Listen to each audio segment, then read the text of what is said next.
Okay, so today I'm going to show you my method for staining a board. You want to make sure that you've removed any signs of glue, and this panel should have been sanded up through your grits with a final sanding with 220 grit. Okay, so if you haven't sanded the panel well, you'll see it'll become really obvious once you put stain on it. If you leave any glue on it anywhere, it'll be really obvious when you go to put stain on it. Okay, it will not take stain where there is a glue film on the board. All right, so this is just an oil-based stain. We use a lot of this stuff in the shop. Okay, if you're ever not sure about what's in your can, what you're putting on, always read the back of the can. Okay, so it's basically telling you to sand with 220 grit sandpaper. You know, it tells you this needs to be clean and dry. You want to stir this very well before you begin.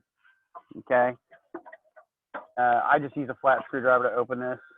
Okay, and there's a lot of pigment in these stains. There's a lot of pigment in this stain, and it settles to the bottom. And if you don't stir this, once you get to the bottom of the can, you'll have a much different color. Okay, so you need to stir this, and you need to stir it very well. Okay, so while I'm doing that, you always want to make sure you're wearing gloves. I would recommend you wear an apron. This stuff doesn't really want to come out of skin or clothes. There is some cleanup to be done with just mineral spirits and a rag. If you get something on your clothes, we may be able to get a stain out, but I wouldn't bet on it. Just plan on wearing an apron to protect your clothes. And yeah, if you get some on your skin, you can use this, and then you always want to follow that up by scrubbing with soap and water so you get the solvent off your skin.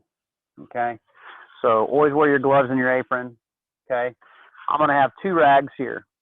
Okay, I'm going to have 2 clean rags, one to apply, all right, and one to wipe off any excess when you're done. Okay, so we're stirred up.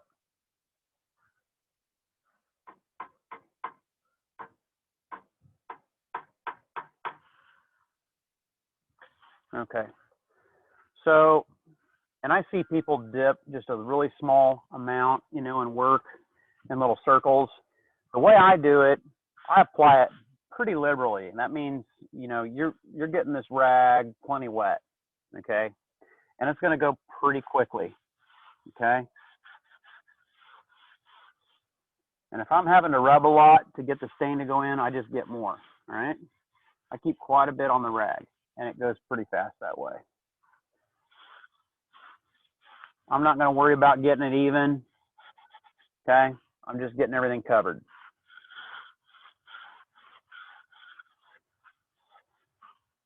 You can see I'm using quite a bit of stain here.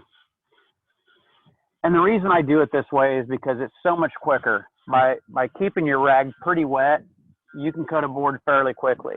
And if you're trying to stain your project in a class period, your class period isn't very long, you don't really want to stain part of your project and then have to go to your next class. Okay, it's better to stain the entire thing all in one day. It's not a terrible idea to enlist the help of some friends to help you accomplish that.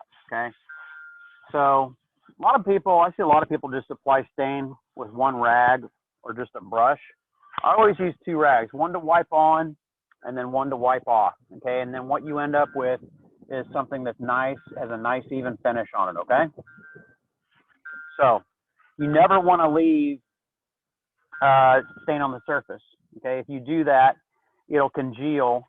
All right, it'll gel up on the surface, and really about the best, if that happens, about the best way to remove that is with more stain applied with maybe like some 4/0 steel wool or something. So you don't want to create that mess in the first place. Okay, you want to, I've wiped that so that it's just, there's no excess on that panel.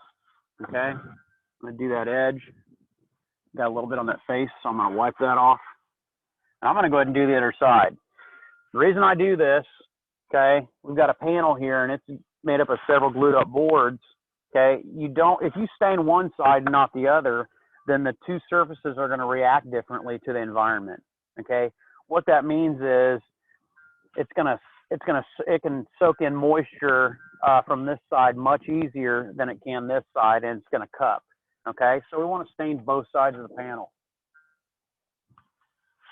Okay, but then once I'm done, I'll show you how, but once I'm done, I don't want to leave it laying flat on that freshly stained surface. Get some more.